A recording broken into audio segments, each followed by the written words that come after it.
I have a small obsession with completing books. So I went back to the Bazaar of Bad Dreams looking for the few stories I skipped or forgot on my first read through. And I got to Premium Harmony, gritted my teeth, and told myself, it's a short story, it won't take long anyway. What I read was one of those stories that left you feeling in limbo, confused about whether you should be happy or sad. It wasn't this grand adventure like The Dark Tower or a horrifying descent into madness like It. It was something completely different and unexpected, like a cloudburst on a summer day. That sounded pretentious, but you get the point. It was a story with no fantasy, no monsters, no sci fi, no nothing really. Because all that happens in the story is a couple going to the store. That's it. It sounds so stupid when I say it like that, right? It sounds so mundane. And it is. And that's what makes it special. And I want to share this story with you because I think it deserves the love. But before we get into it, thank you so much for watching. It means the world to me. Now let us dive into what I believe is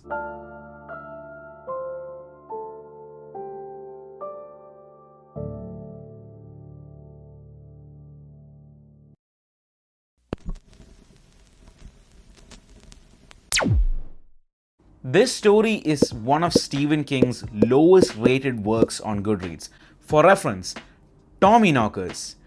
Tommyknockers One voice! One voice! has a higher rating than Premium Harmony. Most people dismiss this story as just another filler to beef up the collection and called it miserable. Some people even thought that this story was Stephen King's way of secretly expressing his hatred for women and fat people by sharing his controversial opinions through the mouth of his main character. Now, there is some logic to what they're saying because Stephen King is known for putting his politics in his books, and admittedly, sometimes it gets to the point where it disrupts the story, and you realize that it's not the character that is speaking, it's Stephen King speaking through the character. But I don't think that this story is one of those cases. This story was inspired by the works of Raymond Carver, who wrote about American losers. And Stephen King wanted to create his own version of Carver's loser, and that loser is Ray, the main character of Premium Harmony. King literally tells people that these are not his views even before the story begins, and I think that even though these comments are made with good intentions, they ran with the absolute worst narrative possible. It's like you wanted to see hate and negativity within the story, so you saw hate and negativity. Like, by this logic, Keanu Reeves is a mass-murdering, cold-blooded assassin who has no problems with dumping a whole mag into a person's body. You're allowed to cry. I do it. Don't worry. But the most prominent criticism in all of these reviews was that the story was just pointless. This is a negative story about horrible people. There's a story about how depraved and sad human beings can be, with no lesson to learn from it. But I think that this story is actually one of the best examples and arguments for people's love conquering all. Premium Harmony also has a movie adaptation, and like most movie adaptations, it is absolutely amazing. Like, it's perfect. It's a one-to-one adaptation of the story, and as a fan of the source material, I could not have asked for anything better. And I'm gonna say something blasphemous, okay? Hear me out. I think that the movie is better than the story. There, I said it. What you gonna do? The movie starts off with the characters waking up. Here we are introduced to our point of view character, Ray, and his wife, Mary, as they wake up for another regular day. And even without any dialogue, you can just immediately tell that Ray does not like his life or anything in it. Like, look at his face. Just, that is the face of a man who regrets his life decisions. Now, the short story, the book, doesn't actually start here. It starts a little later. So technically, this is movie exclusive and not canon. But I think that this was the only way to show their life before the car ride without flashing back like 3 billion times like this is Naruto Shippuden. So I'm just going to count this as canon. Also, I love the subtle touches they added here. Like, look at the giant dog painting up there in the bedroom. That's their dog, Biz, like business, which I find extremely cute and wholesome. And the reason they, or should I say Mary, loves Biz so much is low-key sad, but we'll get into that a bit later. This entire story is painted through Ray's perspective, and I mean everything. The way he views his wife, the things he focuses on, everything is filtered through him. So be prepared to get a little uncomfortable because this guy certainly lives up to his title of being a loser, let's just say that. Ray walks into the lawn and stares at the grass of his house. They're going on a road trip, and as they get onto the car, we see this scene. You're bringing the dog. Yes, I'm bringing the dog. You know, he has a name. It's Biz. Now you might be wondering, that's a normal scene to establish the name of the dog. Well, in the book, we know the full backstory of the dog. Ray and Mary couldn't have kids, and it's pretty damn obvious that Ray feels some type of way about that, because in the text, he says that it's her fault, something in her. He pushes the blame for not being able to start a family completely onto Mary. And while it's not mentioned, Mary must have also felt horrible. So Ray bought her a dog, Biz. He thought it would take the place of a child and they could raise it together. And in that way, it worked. Mary loves the dog like it's a child. Didn't you see the giant picture above the bed frame? She even calls it baby. But Ray, he viewed it a little differently. And Stephen King makes it very clear how Ray thinks about the dog, with lines like, Ray hates it when she calls Biz the baby. He's a dog. Biz looks at her from his place in the back seat. Sometimes he looks at Ray when Ray talks, but not always. Mostly he looks at Mary. He feeds the damn thing, and he makes the money that pays for the food. But it's her he's looking at. The reason the movie starts off with this exact shot is because they are going to the store to buy grass seeds for the lawn. Not because they want to make the lawn look better, but Mary believes that if the grass doesn't look lush and green, nobody's going to buy their house. And they need someone to buy their house. Otherwise, they will be living on the streets in a few months. This is where the actual story and the film come together, as the first scene in the story is this: them on the road, arguing. Prepare for that, because half the story is literally that, arguing. When I mean half the story, I mean that quite literally, because 2 out of the 5 pages of the short story is literally just them arguing. But the film thankfully condenses things down. However, I do want you to hear the first line because I think that this is just a straight banger of an opening line. So here it is. They've been married for 10 years, and for a long time everything was okay. Swell. But now they argue. Now they argue quite a lot. The fact that this story starts off with Ray thinking more about the past than the present really shows a lot about his character, because throughout the story, it really does feel like he loves the person Mary used to be than the person she is. In the story, this scene comes a little later, but in the movie, Ray sees a more beautiful, younger version of Mary while he's driving. The Mary he thought he was going to spend the rest of his life with. But then it abruptly cuts to where they are now, in the present, arguing. Now they argue quite a lot. It's really all the same argument. It is, Ray sometimes thinks, like a dog track. When they argue, they're like greyhounds chasing the mechanical rabbit. Now, I have been hyping up this movie as the best thing I've ever seen, so it's only fair that I give it some criticism. The movie's too good. The movie version of Ray is so much more likable than the prose version that it's kinda jarring. And it's weird because from the outside, they do the exact same thing. So they roll along and the dude throws away his cigarette. Mary spots another store named Quick Pick and asks Ray to stop there because she wants to buy a kickball for Tally's birthday. Tally being their niece. Now, you remember when I said that the movie version is insanely more likable than the prose version? You want to know what Ray was thinking at this exact moment? Tally is her brother's little girl. Ray supposes that makes her his niece, although he's not sure that's right, since all the blood is on Mary's side. Bro, they hate each other so much, they can't even decide if it's her niece or their niece. That has to be a legendary feat. Now, you would think that buying a kickball, out of all things in the universe, would be something that you wouldn't have to have an argument about. Do you see where I'm going with this? We'll get one at Walmart, they're cheaper. No, her favorite color is purple, and they have purple, and I can't be sure. Before I read you these next lines, I just want to remind you that this is about deciding which store to go to, okay? Keep that in mind. He feels like a great weight is pressing down on his head. She'll get her way. She always does on things like this. Marriage is like a football game, and he's quarterbacking the underdog team. He has to pick his spots, make short passes. In his head, this wasn't just a discussion about a toy. This was life or death, a way to show his dominance. It's about sending a message. Mary says that she will dash in and out and you won't even notice that she's gone. And Ray just thinks, At 200 pounds, Ray thinks, your dashing days are over, honey. which is so incredibly petty that I kinda think it's impressive. Now, Ray loses the argument and drives her over to Quick Pick, and he needs to feel like he won something in the argument, so he asks her to get him some cigarettes. Some of those premium harmonies. He said it! He said it! Mary obviously says no, and that's because when Mary says no, Ray immediately says, You ought to quit those chocolate bars. Emotional, damn it! Now, despite that being a low-key hard comeback, it's the next line that's really the kicker, where he just says he couldn't help himself. It's like it just came out of his mouth.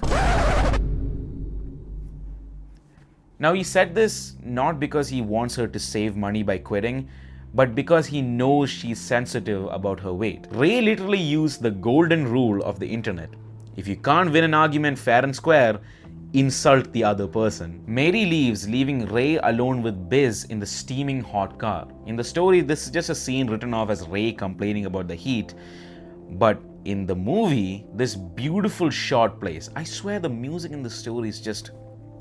Considering that the real story of Premium Harmony starts from this point onwards, I'm going to take this opportunity to talk about how freaking good all these actors are. There are 8 actors in the entire movie. I have never heard of any of them except Joe Egender, who I saw in Alcatraz. I know I'm pronouncing that wrong, but like, cut me some slack, it's hard to say. And these guys have no business being this good, especially Joe, the guy who plays Ray. Every single moment in the story is perfectly captured by him. Like, dude, he'll be sitting in a car and somehow he makes it feel raw and authentic and gritty.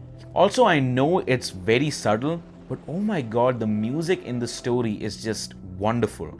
Andrew Bachman turns normal scenes dramatic with these somber and classical melodies. You'll understand when you see the ending scene of this movie where the music carries like he's Tfue in Fortnite. Hi everyone, Editing Rio here. You know when you just say a line and you realize how old you are with said line? Like when your parents make a reference to a movie in the 1980s that you've never heard of?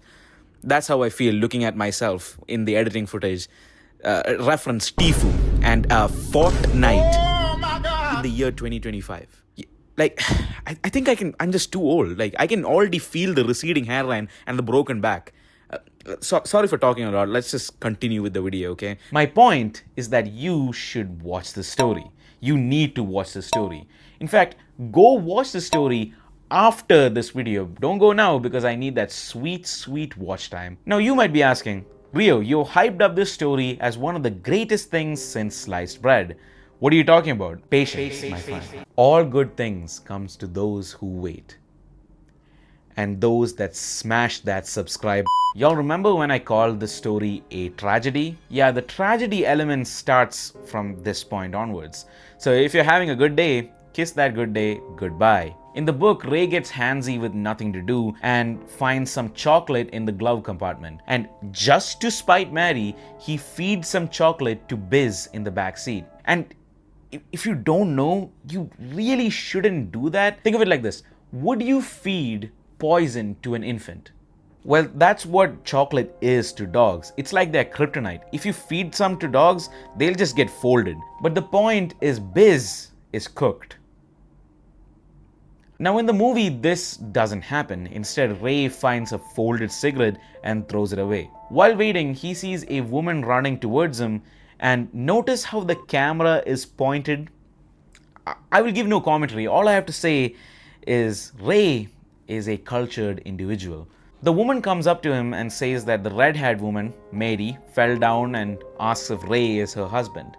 Ray behaves like literally any other person who's just given news like this and just looks flabbergasted, gobsmacked, bamboozled, and all the other adjectives that I don't know. He eventually gets up from the car and follows her to the store. In the story, barely any description is given to the scenery up until this point. Like, it was hyper focused on Ray and Mary in the car and they're arguing. But now when he enters the store, everything is detailed to paint this vivid picture of the environment. It's kind of like a black and white film suddenly filling with color. And even though it's simply a supermarket, something we have all seen, it feels like something special. In the movie, they obviously cannot do this because everything was already in color and you could see the background. And also it's the fact that films and books are not the same thing. It's a completely different medium of telling the story. So the directors chose to have this shot.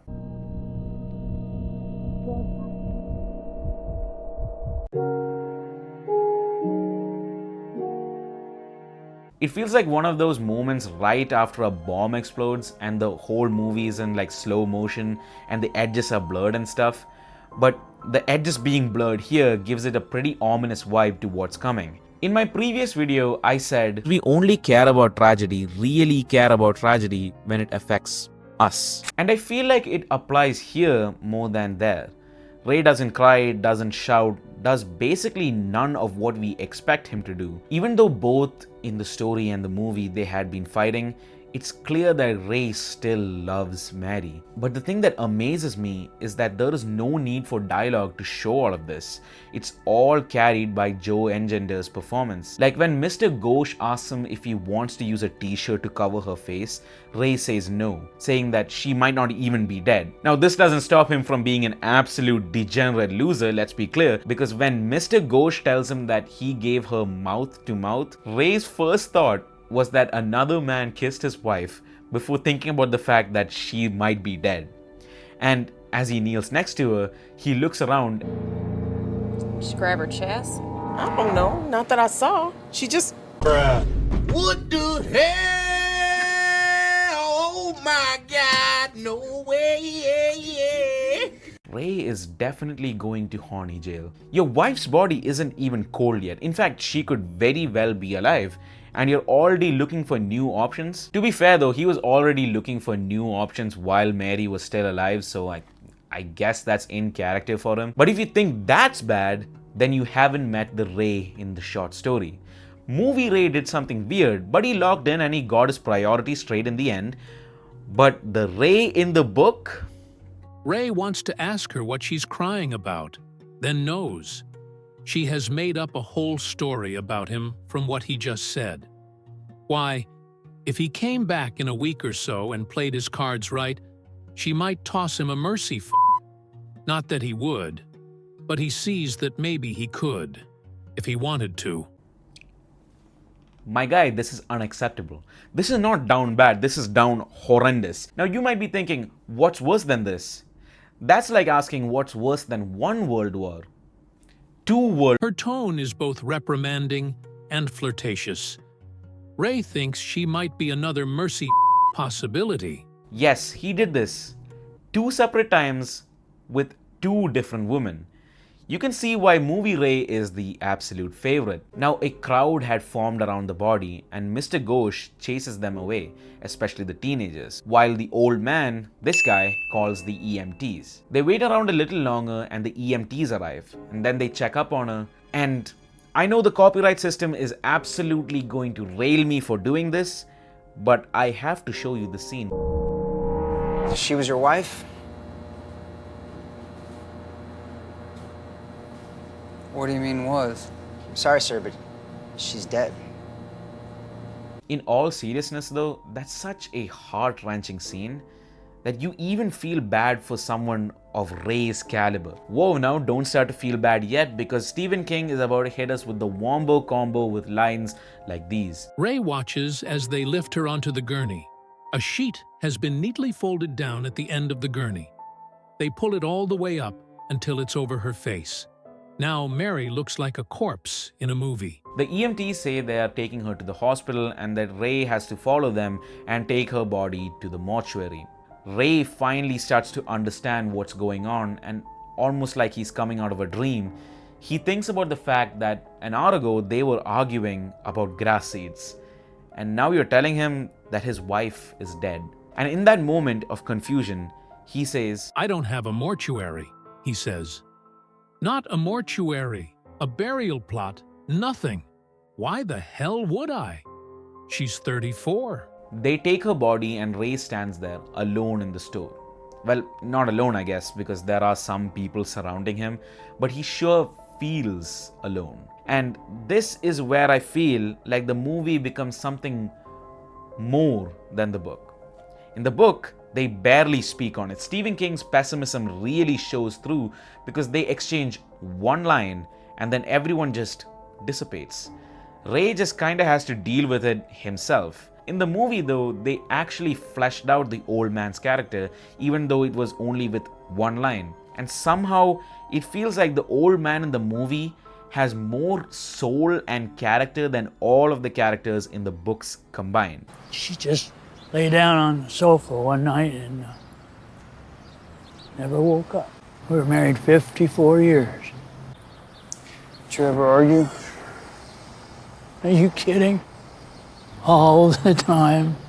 Yeah. Now, you could definitely make an argument that this was intentional on Stephen King's part. Maybe he was showing that the world does not revolve around you and that if you die, the world's going to keep on spinning.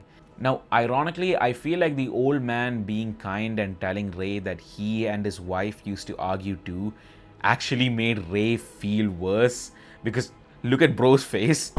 He has the 1,000-yard stare, bro. Ray goes back to his car and sits there just trying to process. Y'all remember Biz? Biz, you know, the dog. You remember when I said it was steaming hot in the car? And on a completely unrelated note, do you remember when I said Biz is cooked?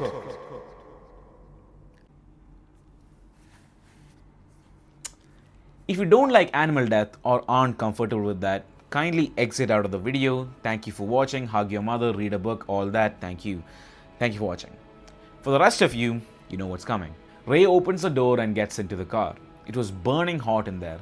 The coolness of the store had made the heat seem even more unbearable. And then he sees Biz's body. His tongue lolling, the poor thing had died from heat stroke or something. Right after this, in the book, we have this line, which I find deeply uncomfortable. Biz, old buddy, he says. I'm sorry. I forgot all about you. In normal movies, whenever an animal, especially a dog, dies, there's some somber music in the background, people crying and the world going into slow motion. In Premium Harmony, none of that is present. In fact, they basically give Ray the middle finger because just look at the clip.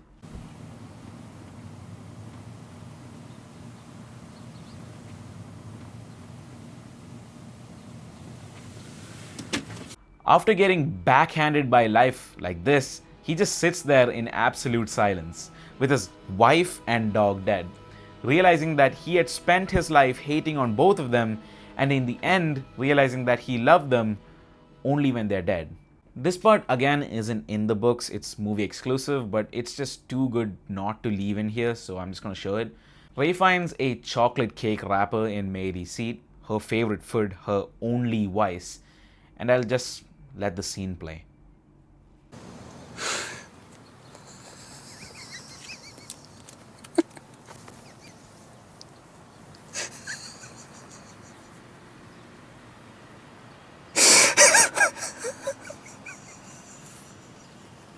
The thing I find most sad about this is the lack of music.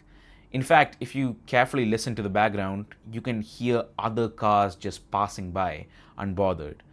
I don't know why that particular thing makes me feel so upset, but it does. I love this movie for it. Ray tries to find something good in today and realizes that, hey, nobody's going to bother him about his smoking habits anymore, and it's not like he's going to have any financial trouble. Insurance takes care of that, and the fact that he doesn't have 2 mouths to feed anymore also helps. This is the freedom that Ray wanted at the start of the story. A life away from Mary and Biz. And in the end, he got it. Ray goes back into the store to buy some more smokes. Some of that Premium Harmony. He goes back into the car, and I know I've been glazing this movie this entire time, and I will continue glazing this movie the entire time because the ending is just beautiful. There wasn't any music for Mary or Biz's death, none. Just a slow droning sound and some car passing by. But this shot of Ray just sitting in the car,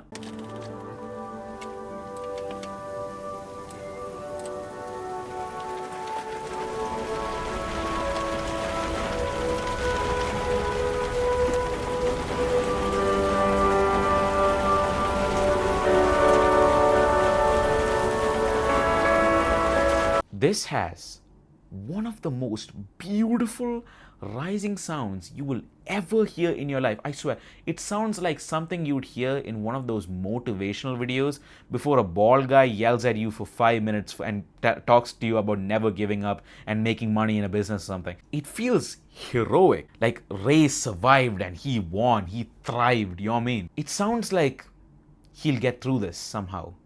Well, at least that's my interpretation. This is in stark contrast to the book, which ends with, Ray smokes all the way to the hospital with the windows shut, and Biz in the back seat, and the air conditioning on high. which definitely feels more like the tragedy the rest of the story is. It's like the movie is the good ending and the story is the bad ending. But in the end, both of them suck for Ray. I guess editing Rio has to spin the vlog because the pretentious douchebag in front of you forgot to mention a few things. So first of all, the entire movie is completely free on YouTube on Kevin Mukherjee's channel. Kevin Mukherjee, if you clearly haven't been paying attention, I see you on your phone scrolling by. Okay, Kevin Mukherjee, if you don't know, is the guy who plays Mr. Ghosh. This guy. All the clips I've used of Premium Harmony in this video came from that video uploaded by Kevin Mukherjee. So I just want to give a special shout out to him. And what amazes me or saddens me, I don't know how to articulate the emotion. It only has 270 views on YouTube. So please go and boost up the views by watching that video. Because clearly you like the movie. You watched a guy talk about the movie for nearly 30 minutes now. So I think I can deduce that you like the movie. So go watch the movie. And in the comments, please show some love to Kevin Mukherjee. He's a very talented and amazing actor. And also thank him for uploading the movie for free. Now, I want to hear your interpretation of the endings, both the movie and the story, in the comments down below. But this is mine. This is a story about a loser who loses. No resolution, just this. I mean, this sort of thing is common with King, especially in his short stories. The mixture of pain and freedom and happiness that Ray feels at the end is just so exhilarating. The fact that this situation was just pushed onto him and he was given the middle finger and told to just deal with it is also something that is deeply sad, but also sadly realistic. Again, this story was inspired by Raymond Carver, an author that I've never personally read. But in the intro to the story, King described him as a man who wrote about these American losers, putting every reader in their shoes and walking a mile with them. Stephen King wanted to make his own American loser, and I think King achieves that here. This story is definitely one of Stephen King's most underrated ones, and most people, including yours truly, skipped over this story in their first read-through. The common consensus is that this is one of the weaker stories in the collection, and I thought that too, but now I don't. I think this is a beautiful story about how you can love someone despite their flaws, even if you don't know it, even if you only realize it when it's too late. And I would like to believe that Ray finds peace after this, that he never forgets Mary, but he moves on. Now, before I end this video, I just want to say I cannot do this story or movie justice. Don't use this video as a replacement for the source material. Read the story on your own and experience it in full. I'll leave a link down in the description, or you can just search up Bazaar of Bad Dreams and you'll find it on Amazon. Also, watch the movie on YouTube. It's free. It's available on YouTube for free and it only has like 500 views, which I find like mind-boggling. I don't know why. Just go watch it. With all that said, thank you for watching. Read books, hug your mother and tell her that you love her. And see ya.